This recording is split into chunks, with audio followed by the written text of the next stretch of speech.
So there's my feet. Look at that. Look how wide that is.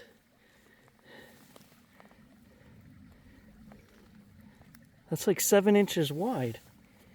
And look how deep it is. So there's me standing in here. I'm 190 pounds. Look how deep that's sunk down there 3 inches. And there's another print here, all filled with leaves. Look at, does that not look like toes right there?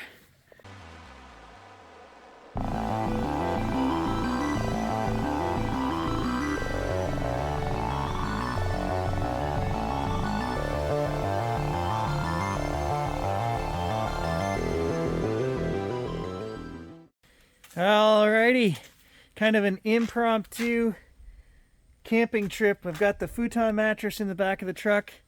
So here's some sleeping gear. I gotta pack all my cooler and stuff like that.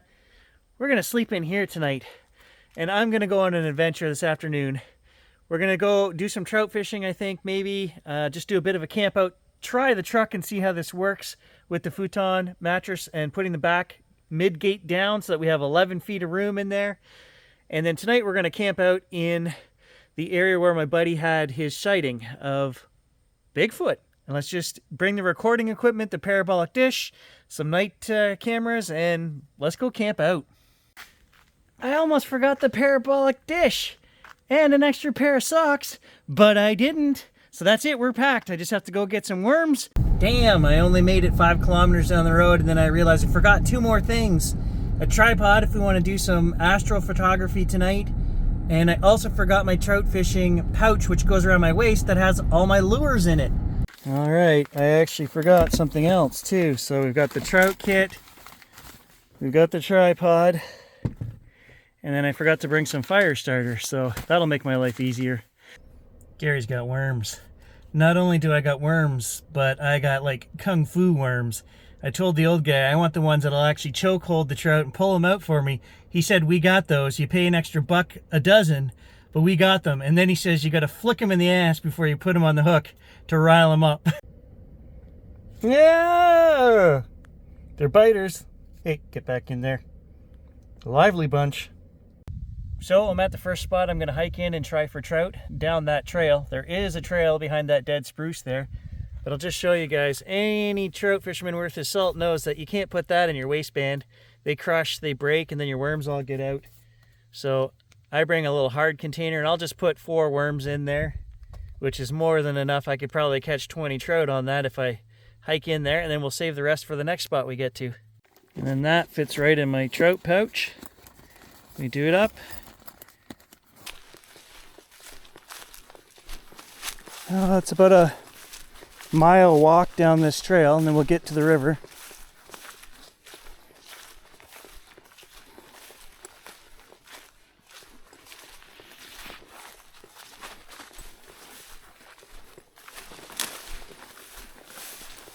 Trail's pretty overgrown now.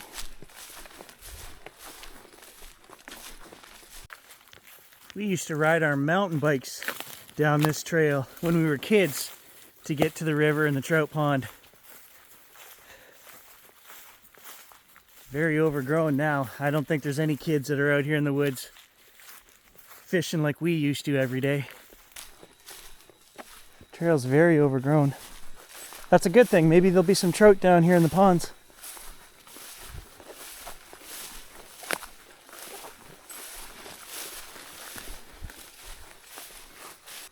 Oh, here's a moose track. Right there. First one I've seen.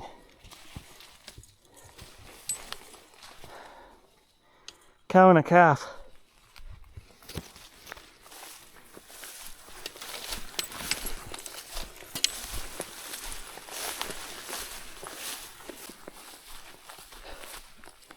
All right, so we need to take this little creek here. We need to take it down there, and it's going to hit a little bit bigger of a river. And that's where we want to start fishing. There used to be trails, but nobody's coming down here anymore. So there are no trails.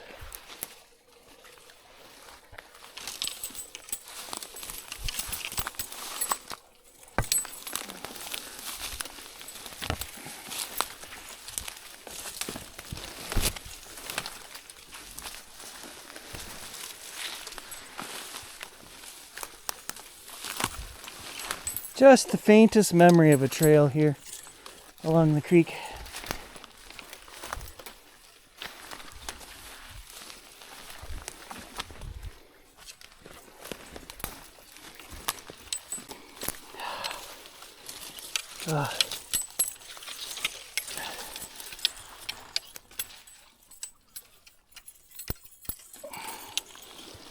It's become very treacherous.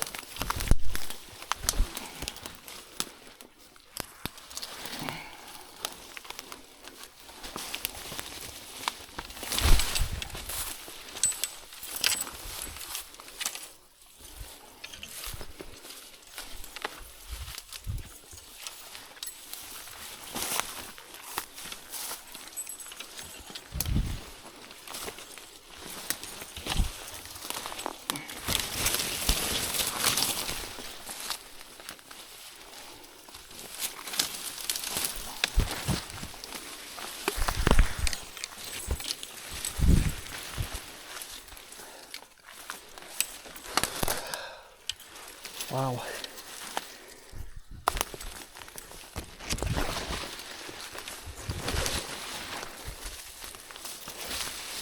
Oh, we have arrived.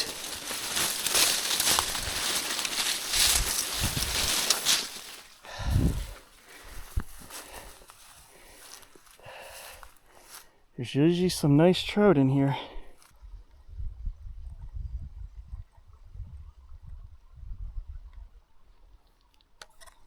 Water's very low right now.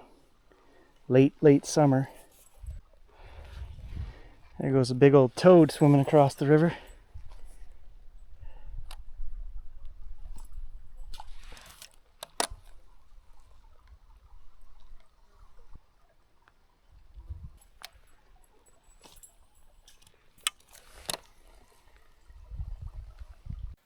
So the water's actually much lower than I anticipated. There are some small trout in here, 4 or 5 inches, but I don't want to catch those because the trout are very fragile. Once you hook them and touch them, it's very easy for them to become floaters. They don't make it. So we're going to move upriver. There's bigger ponds up there, but that's where everybody else fishes. I know if I went downriver, we would catch some trout, but it's very dirty, very nasty, and I didn't plan on walking that today. So upriver it is. Let's hit the big ponds and see if there's anything up there. Look at this, guys. Look at this print.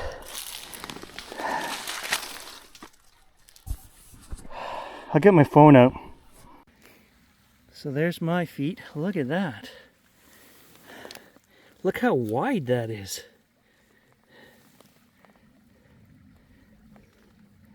That's like 7 inches wide. And look how deep it is. So there's me standing in here. I'm 190 pounds. Look how deep that's sunk down there 3 inches. And there's another print here, all filled with leaves. Look at, does that not look like toes right there? I mean, it's not super long though, guys. It's like maybe an inch longer than my size 10, but twice as wide.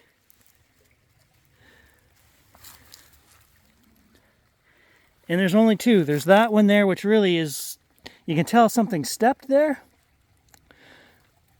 but I can't really see. And then this, look how deep those are. Wow. It was heavy, whatever it was. And I don't see any other prints up here anywhere. That's odd. We'll just kind of zoom in on that because, guys, that looks like freaking toes to me. It's definitely a footprint. Watch, I'll put my shoe beside it and you can see it's a little longer than mine and twice as wide, and it's got toes and it's very deep. Whatever step there was heavier than 200 pounds because that's what I weigh, and you can see how far I'm sinking in right here. I'm not even sinking in half an inch. That track there is down there 3 inches. So the track is right there, guys. It's old. It's full of leaves and stuff like that. So a couple of weeks old maybe? I don't know. But you can still see toes in it. Why is there only that print and the one beside it, which is like a half print, and nothing else anywhere on this whole sandbar up here. Again, just a weird case of one and done. Do I think that's a human footprint down here? No, I don't. Because people aren't coming down here. And the 350, 400 pound fat guy that it would take to sink into that sand that deep, he is not fighting his way through this. He is not trout fishing. Trust me. Not many people are these days.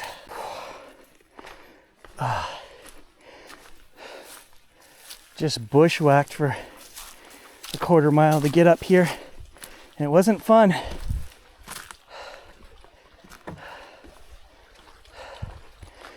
Okay, so we still have to get upriver. I think I just got to get in the river and go. In and go. Oh shit. Just like when we were kids. It's the fastest way to travel.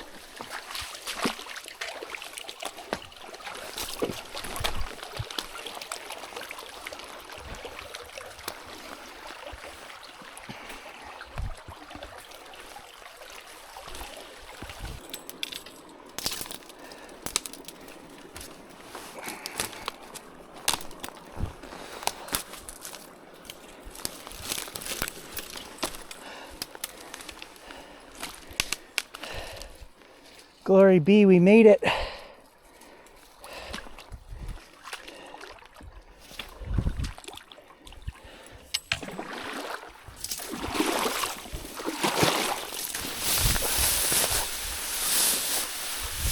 Oh God, this is more work than I remembered.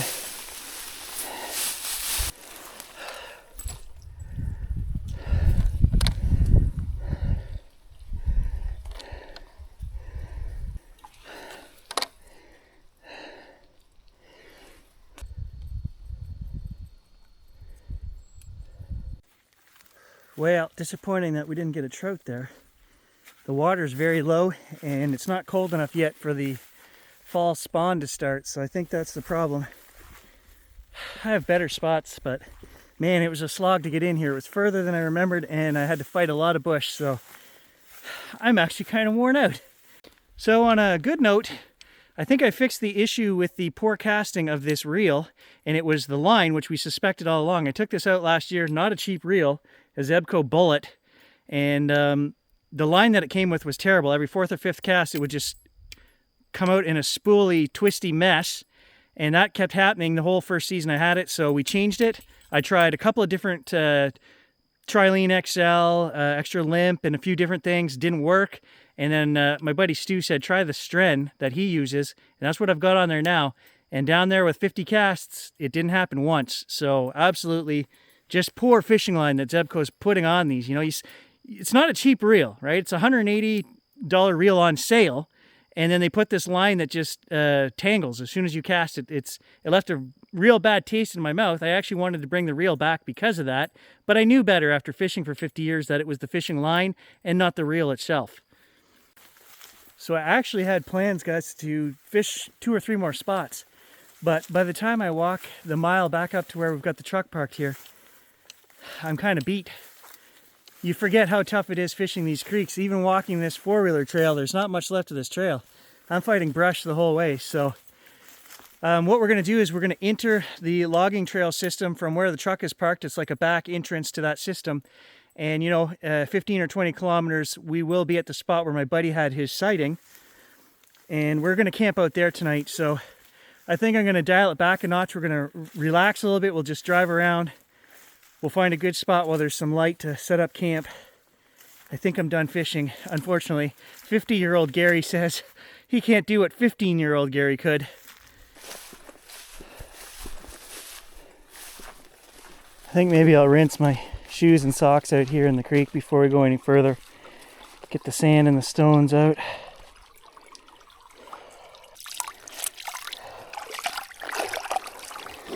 There's a nice log right here that the creek's running through, and it's making a perfect little wash basin for my shoes and my feet. It's ice cold, of course, because the trout love the cold water, but this is a great spot.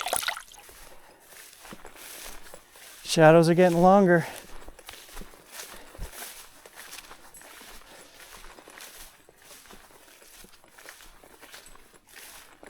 Just realized I didn't take a photograph of that footprint.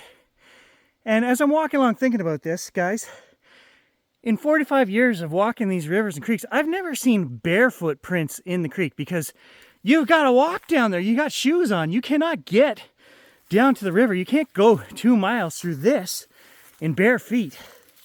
Now, would somebody get down there and take their shoes off when they're at the creek? I don't know. None of us guys that ever fished the river, my brothers, my cousins, our friends, we never take our shoes off when we get to the river. So I don't know. It's strange the more I'm thinking about this. I got good video. I zoomed in on it and got good video, but I should have took a photo with the phone as well. You know what else I'm going to say as I'm walking out this trail? I just passed the mud spot with the moose track in it. There's only one way down to that river, and it's this trail that I'm on right here. And there are no human prints. Well, we're on the logging road system now. And I'm just gonna find a good spot here close to where my buddy had his sighting. And we'll camp out.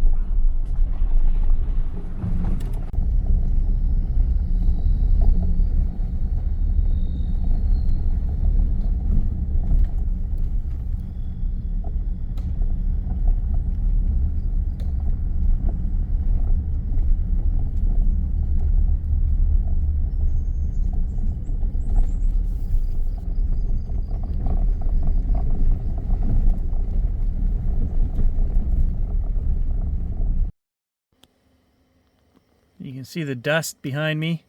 I did just see something in the road. I wanted to stop and take a look. Super dusty right now.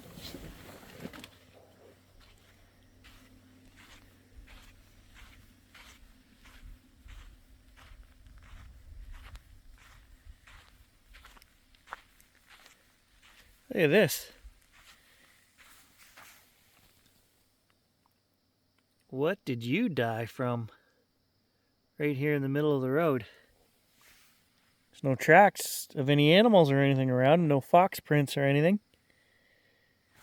Big old mole dead in the middle of the road. See how much dust comes off here. A little bit. So I've actually thought of a place that maybe we'll camp out. There's a little pothole lake and it's got trout in it. And we used to camp there when we were kids, so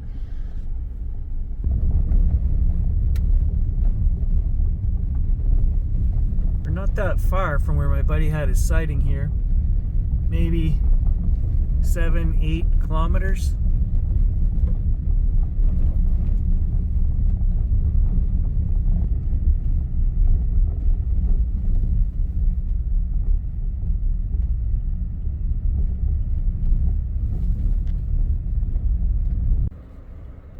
Somebody's camping in there.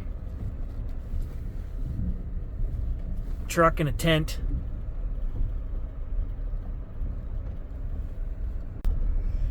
Okay, well I guess we'll just keep looking. Climbing the mountain right here. This is all red oak forest. Another one of our favorite deer hunting places. Not very accessible, so I'm hoping there's nobody up here.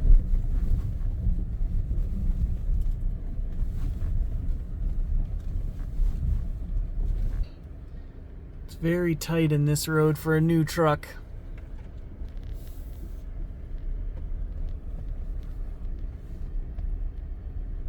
But this might ensure that there's nobody here.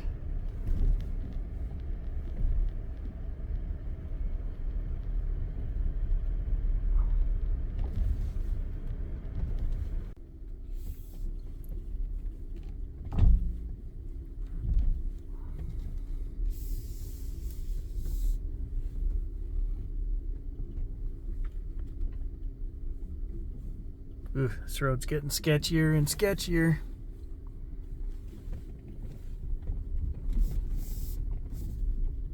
I'm not really sure how a 9,000-pound truck is going to handle on muddy back sections of these roads. I mean, we do have 600 and some horse. We do have an off-road mode.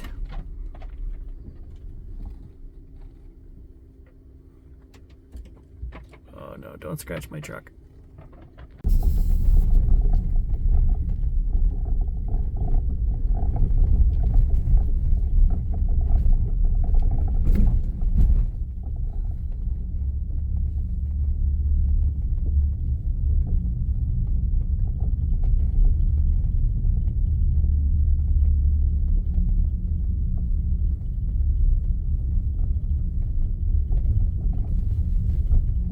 Well, I couldn't get down to the lake, guys. There was a great big blowdown blocking the trail off, and it was pretty tight anyway. So I've just stopped in one of these log dumps here at a little dead-end turnaround. Somebody had a fire here, so I'm like, well, I could gather up some sticks and stuff and have a fire here, the truck back here, and we'll just camp under the stars here tonight, I guess. We're probably 40 kilometers in behind my dad's, or quite a ways into the woods.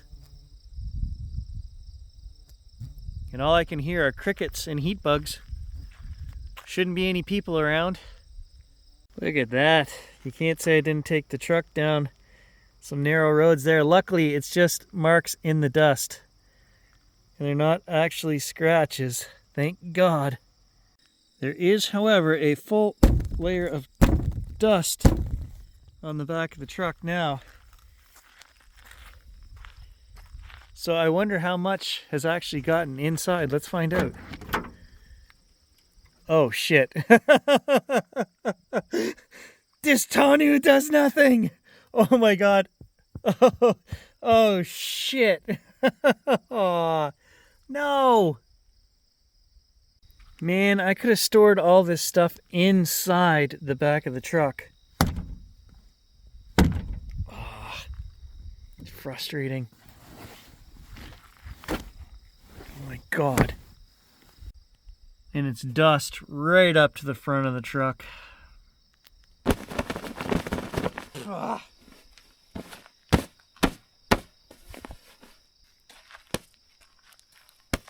Oh, Jesus.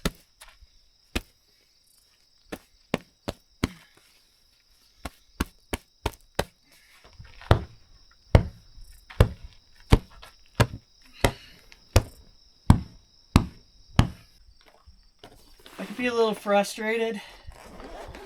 Everything's dirty, dusty. I got no trout, but I got squishy jam wraps for dinner. And some Cheetos, cranberry juice. Could be worse. Jam wraps. Alright, I really feel like I've got to sweep that out with something. I didn't bring a broom, of course, because why would you? So I think we're going to roll the tonneau back, and I'm going to find something to sweep that out. Because I got to sleep in there. First, we'll pop down this mid-gate to show you guys how easy it is.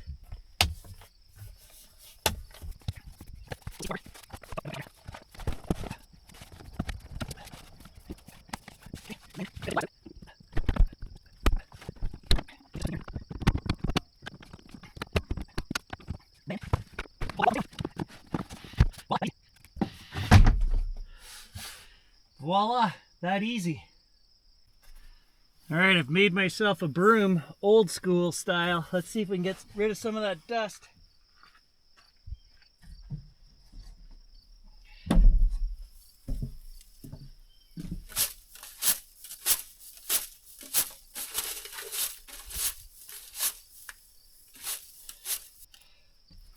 We went from bad to worse. Now it's full of dust and straw.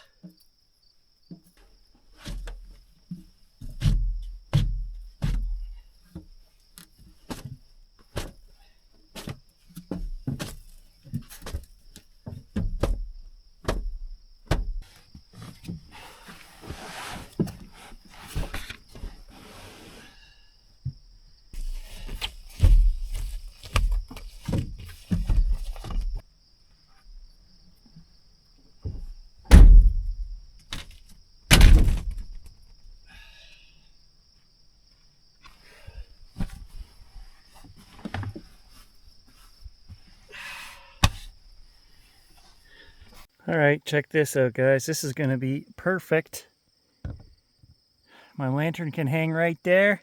And the only reason I brought this green pillow is that we can put it in the back window to fill that if there's bugs or anything. Otherwise, I'm just going to leave it open to the cold air tonight, and I'm going to sleep like a baby under the big old moon roof. And both my other camping lights, made by Olight as well, are magnetic, and so they can just stick anywhere, and they'll be there for easy access if I need those tonight as well.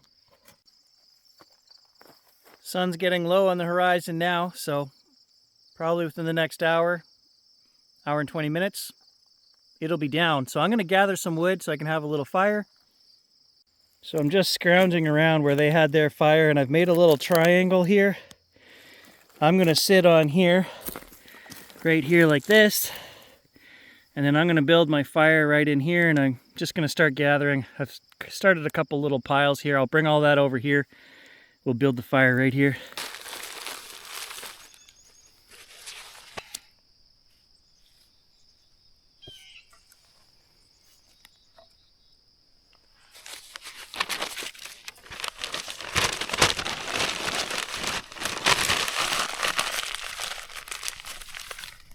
It beats rubbing two sticks together.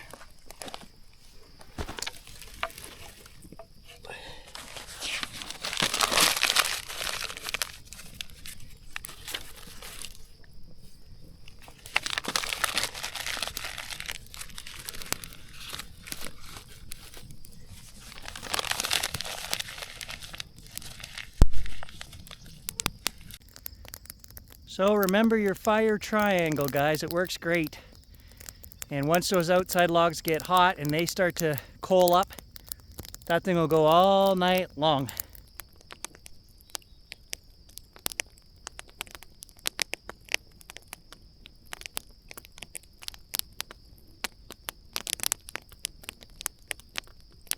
The following is a Sportsnet presentation in association with the Toronto Blue Jays.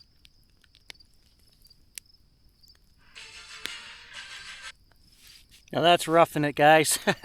I can stream my Kojiko DVR from home on my TV. So I recorded the baseball game earlier, and I'm going to watch it while I sit here at the campfire.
Alright guys, the mosquitoes are terrible.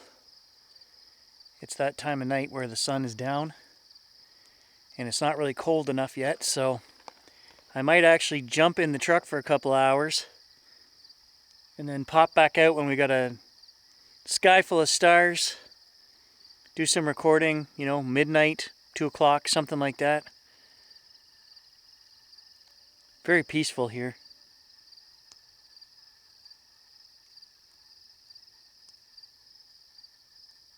Alright, so I'm in the truck, and I already knocked down my pillow wall when I got in, so you got to be very careful. We definitely need to get that addressed, but let's just see once I get in my sleeping bag here. We got our lights on. It's actually pretty cozy in here. I've locked the doors for extra security, although anyone or anything could just come through my pillow wall right here, but I can see the moon up there. It will be nice once it gets a little colder here in a couple hours to just knock that down and then be able to look out. But I can still see up through the moonroof. And I think it's actually going to be pretty comfortable once I get in here.